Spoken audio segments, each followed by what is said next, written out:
مرة أخرى بين شوطي لقاء منتخب اسكتلندا مع المغرب. تقدم المغرب بهدف دون مقابل عن طريق إسماعيل الصيبري كما حدث في لقاء البرازيل. كل شيء كان مميز مع طليعة هذا اللقاء في الشوط الأول كابتن يوسف، كل شيء مميز مرة أخرى. ثنائيات دياز وصيبري في الدقيقة الثانية هو هدف قد يريح نوعا ما لاعبي منتخب المغرب، لكن أيضا قد يعاب على منتخب المغرب هو التراجع بعد تسجيل هدف، وايضا الاحتفاظ الكثير لابراهيم دياز بالكره مما عطل ايضا المغرب لتشكيل خطوره على مرمى اسكتلندا.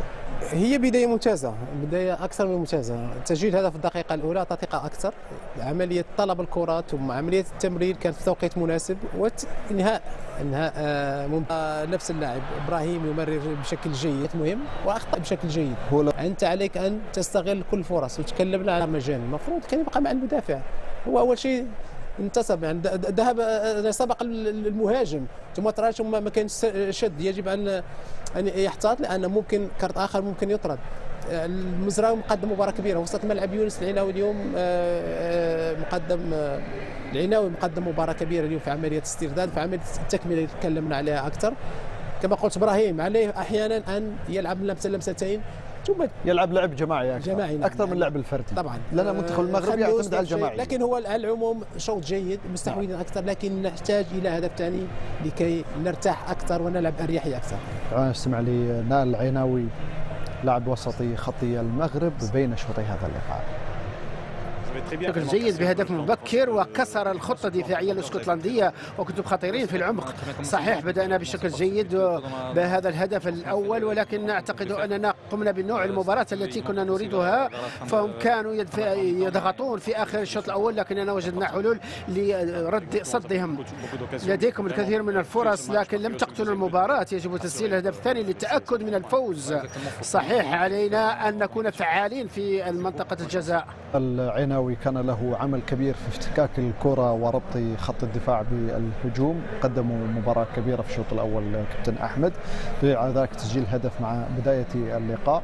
التحضير الذهني الذي تحدث عنه كابتن يوسف شيبو كان حاضر مع بداية اللقاء، دليل على ذلك تسجيل في الدقيقة الثانية. أنا أعتقد أن العناوي أفضل لاعب المغرب في شوط المباراة الأول، افتك الكرة في أكثر من مرة وقدر أن هو في كل كرة مشتركة أن هو يفتك الكرة بطريقة ممتازة جدا. في وسط الملعب دائما لازم محتاج مع لاعبي منتخب اسكتلندا تكون اجريسيف، وهو كان اجريسيف بشكل ممتاز، بيحافظ على الكرة بشكل كويس جدا تحت ضغط. انا اشوف ان اللاعبين قدر ان هو يستغل بطء هانلي مدافع منتخب اسكتلندا بشكل كبير جدا في الهدف عبد العزيز، وده اللي لازم يلعب عليه اكتر لاعبي المنتخب. اماكن ممتازه دي واحده من ممتازه الملعب، بيوصلوا منطقه جزاء منتخب اسكتلندا في بعض الاحيان عنده لاعبين قادرين على صناعه الفارق، سواء كانت كرة ثابته سواء كانت كرة متحركه سواء كان تصويب من خارج منطقه الجزاء.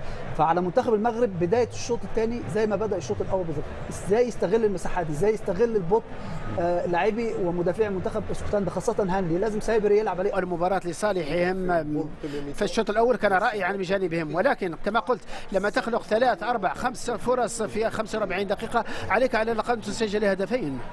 مزيد حول لقاء اسكتلندا والمغرب بعد فاصل قصير. ابقوا. التحول السريع، استغلال كما قلت المساحات، عندهم لاعبين بطيئين مدافعين، يجب استغلال الفرص، يجب تسجيل هدف ثاني